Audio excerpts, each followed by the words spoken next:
Olá, para você que nos acompanha sempre aqui no Jornal da Record News, a gente tem trazido alguns temas de uma maneira simples, fácil, para que eu possa entender, né? Haja visto que eu sou leigo numa série de assuntos, e um deles é um assunto do cotidiano, e eu tenho aqui o livro do Dr. Arthur Lopes e do Ludwig Uchoa, que é Recuperação Judicial. E recuperação judicial é exatamente o assunto que a gente vai falar hoje aqui. O Dr. Arthur Lopes está aqui, né, que é um advogado especialista na área de gestão financeira. Arthur, muito obrigado pela participação. Eu é que agradeço a oportunidade. Fica à vontade. Arthur, inicialmente, o título do livro, Recuperação Judicial. Recuperação Judicial é aquela antiga fórmula, tinha um outro nome que não era exatamente... Concordata. Concordata. Exatamente. É a mesma coisa ou não? Não é a mesma coisa. A lei de recuperação judicial é uma lei que no Brasil foi aprovada há um pouco mais de 10 anos e, na verdade, ela traz um grande número de meios de recuperação para a empresa em crise, ao contrário da legislação anterior, que só concedia algum tipo de desconto e prazos. A lei brasileira se assemelhou muito à lei americana, que é uma lei muito atual, que permite uma série de meios de recuperação para a companhia. Então, ela pode dar bens, pode arrendar o seu estabelecimento, pode pedir descontos, pode pedir deságios, enfim. Há um acervo muito grande para o empresário conseguir reestruturar os seus negócios. Agora, Arthur, quando a gente diz, olha, uma empresa está em recuperação judicial, há estatísticas de saber quantas entram e quantas saem da recuperação judicial e voltam ao mercado? Pois é, Heródoto, essa pergunta é extremamente pertinente, porque a lei é muito nova, a lei tem pouco mais de 10 anos, e muitos dos processos de recuperação judicial instaurados, solicitados, o plano de pagamento, o plano de recuperação judicial ainda está em curso.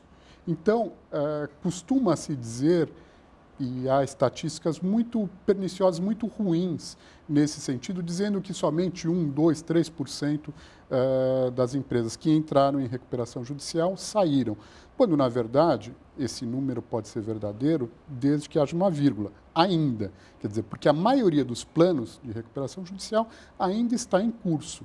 Eu estimo, pela minha prática, que a mortalidade das empresas no Brasil seja muito similar à mortalidade das empresas nos Estados Unidos, que é cerca de 50%.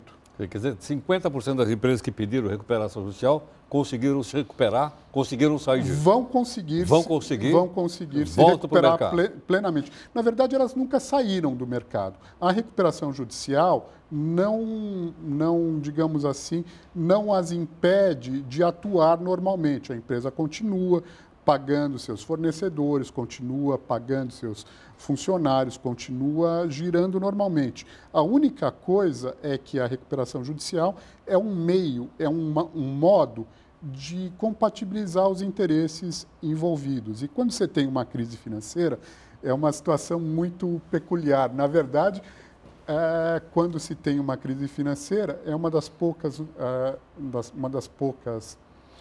circunstâncias da vida em que todo mundo tem razão.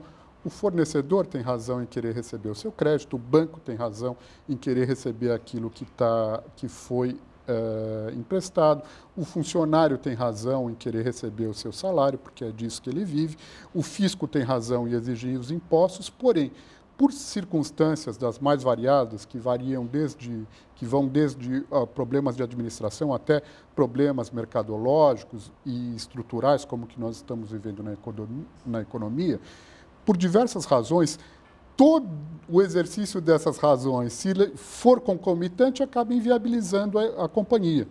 Então, uma empresa em crise, ela vai procurar, em primeiro lugar, dialogar com os seus credores, dialogar com os seus interlocutores. Se ela não for bem sucedida nesse processo, digamos assim, extrajudicial, nesse processo amigável, ela tem que pedir a mediação do Estado, ela tem que pedir uma recuperação judicial, que é um processo judicial. E ali o judiciário estabelece um rito para que a empresa tenha oportunidade de se reestruturar e se manter no mercado. Agora, Rui, uma empresa não pede uma recuperação judicial para dar um calote nos seus credores, né? Não, muito não raro. Não é isso. Não é isso. Há até um estigma com relação à empresa que pede recuperação judicial. Há até um estigma, na minha avaliação, injusto,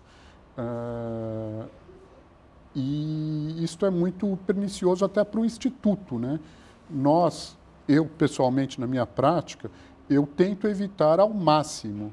Porém, o que nós temos que trabalhar com o interesse maior. E o interesse maior é a sobrevivência da empresa, porque somente a empresa sobrevivendo é que consegue efetivamente quitar os seus compromissos e pagar a quem deve, sejam os funcionários. Agora, para que uma empresa entre em recuperação judicial, há necessidade de uma anuência do Poder Judiciário? Não, na verdade é um processo como outro processo qualquer, como um despejo, como um divórcio, enfim, você vai pedir ao juiz, normalmente numa vara especializada nas capitais, a intervenção do judiciário para que a empresa possa se organizar.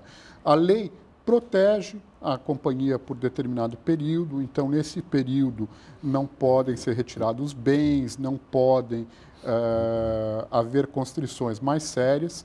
É o período que a empresa vai apresentar aos seus credores um plano de reorganização da sua atividade e um plano de pagamento a esses credores, e esses credores soberanamente vão aprovar este plano e dando a oportunidade de que a companhia se reestruture, se soerga, ou vão rejeitar este plano, hipótese na qual é decretada a falência. Entendo. Agora, mas há uma decisão judicial?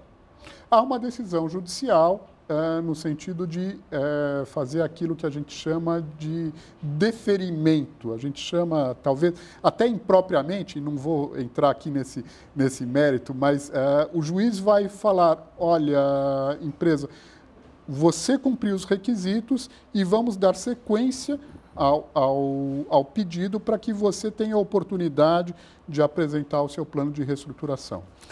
Arthur, queria pedir que você ficasse mais um pouco aqui, a gente vai continuar com a nossa conversa. Tudo bem? Tudo bem. Bom, o nosso tema hoje é para a gente poder entender bem, aqui está o advogado, doutor Arthur Lopes, e a gente está entendendo então que vem a ser uma recuperação judicial, que é importante para a economia, e como ele explicou, talvez a nossa cultura não seja uma coisa tão bem aceita, mas na cultura americana é, né? Já visto que várias empresas, ou vários empresários faliram uma vez, duas vezes, três vezes, se recuperaram e depois continuaram trabalhando normalmente. Para a gente poder entender melhor, fazemos um rápido intervalo e a gente volta daqui a pouco. Até já.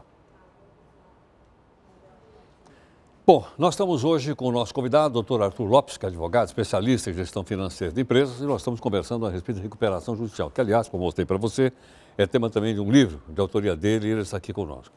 Arthur, uma outra coisa que eu gostaria de dizer, quando a gente fala em recuperação judicial, a gente está só falando de grandes empresas, como aquela de telefonia, uma empresa de aviação, pode ser um pequeno negócio? Pode ser um pequeno negócio, e inclusive a lei estabelece um rito diferente, um rito, digamos assim, mais simplificado para as pequenas e para as médias empresas. Há efetivamente a possibilidade de que um pequeno negócio se socorra no Instituto da Recuperação Judicial. Entendo. Agora, quando é público que uma empresa está em recuperação judicial? É público, é público. E aí as pessoas não ficam com medo de continuar vendendo para ela? Dizem, pô, olha, eu vendi para ela, não recebi, até em recuperação judicial, não vou receber de novo, então não vou vender mais. Pois é, Heródoto, a diferença, muitas vezes, entre a mortalidade e a sobrevivência de uma companhia é a administração desse processo todo, que ele é jurídico, evidentemente, mas ele tem um viés muito mais econômico e financeiro. O próprio plano de recuperação judicial é um instrumento mais contábil e econômico. Então, você tem premissas que você assenta no sentido de dar credibilidade ao trabalho que está sendo feito. E isto sai um pouco do domínio dos advogados, embora eu seja advogado...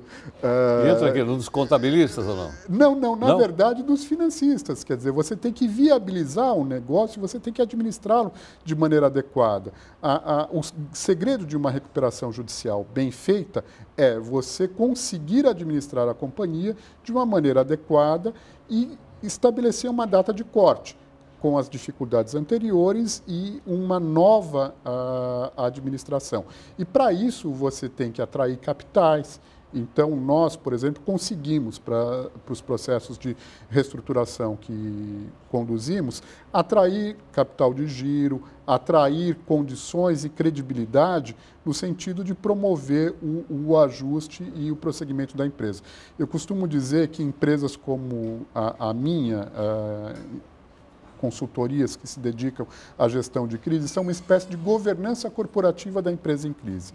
E quanto mais credibilidade a consultoria tiver, maiores são as chances da empresa se recuperar, porque você consegue atrair mais capitais, você consegue conferir uma estabilidade. Posso entender, então, que há uma conjunção das duas coisas, ou seja, da questão econômica com a questão da reputação? Sim, com certeza, com certeza. Muitas vezes é preciso redesenhar a história, é preciso se começar de novo a partir de uma ruptura.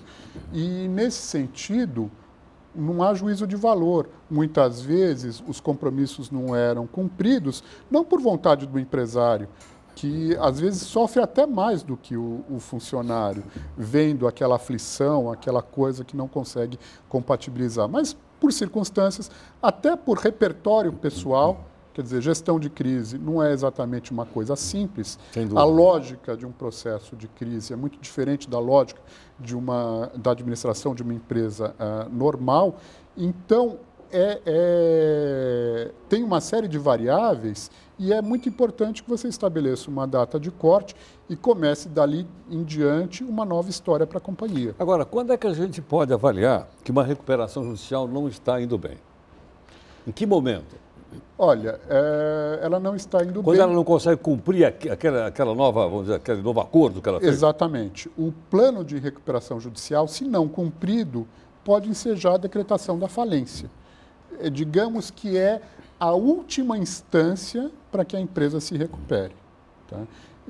Mas, além do não cumprimento do plano, quando os seus compromissos cotidianos com funcionários não estão sendo cumpridos, algo não vai bem. Algo não vai bem. Bom, não indo bem, a quem cabe, então, vamos dizer assim, a iniciativa? Dizer, olha, não vou conseguir pagar, ou as coisas não estão indo bem, o mercado não está respondendo. Os credores podem pedir a falência da empresa em recuperação judicial, o próprio administrador judicial, que é um auxiliar do juiz, pode ter uma iniciativa até construtiva, no sentido de alertar o empresário para que modifique a rota. Enfim, há uma...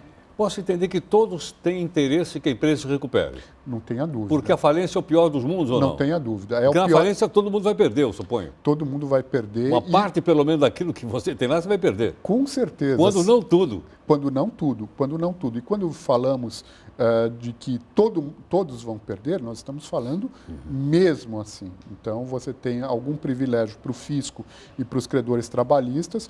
Os demais credores vão ficar para o fim da fila e normalmente não recebem absolutamente nada. Entendo. Daí, então, vamos dizer, mais um motivo para que eles se empenhem para que a empresa se recupere. Exatamente. É muito mais adequado um processo de recuperação judicial que implique em algum sacrifício do que a quebra. E tem outro aspecto, Heródoto. Muitas vezes, as empresas compram daquele fornecedor durante anos, 10, 20 anos. Muitas vezes o que está ali na recuperação judicial é uma querela de negócios feitos no passado. Então, para o fornecedor, para o banco, é mais importante que a empresa continue a trabalhar e ele continue a ganhar por mais 5, 10, 20 anos, do que a quebra ou do que o exercício daquela razão e receber aquela querelinha. Quer dizer, então, é socialmente relevante para o país que as empresas se recuperem e é até comercialmente relevante para que os interlocutores, para que os credores também apoiem esse processo, porque eles têm muito mais a ganhar, não somente com o recebimento daquilo que é devido no tempo, mas com a realização de novos negócios. Você falou, a lei é recente. Está mudando um pouco essa mentalidade no Brasil ou não? Olha, a crise virou assunto de interesse geral, né? Então, obviamente, todos estão atentos, grandes corporações entrando em recuperação judicial. Então, a mentalidade tende a mudar, mas há ainda um preconceito muito grande contra o Instituto, que infelizmente ainda reina, e a gente vê até alguns empresários falando, olha, Arthur, você tem razão, é o caso de uma recuperação judicial, mas eu não vou pedir, porque como é que eu vou ficar? A minha cidade é muito pequena, o que vão falar de mim? Eu já vi empresários fechando as portas e não Quando poderiam ter tentado. Quando poderiam ter tentado e muito provavelmente seriam bem-sucedidos. Então, esse estigma, ele tem que mudar a bem da economia como um todo, a bem do interesse social, porque são empregos que são mantidos, impostos, negócios, enfim. É muito perniciosa essa nossa visão aqui no Brasil. Arthur, obrigado pela entrevista. Eu é que agradeço. Muito obrigado. Uma boa noite. Muito obrigado. Igualmente. Até logo, boa noite.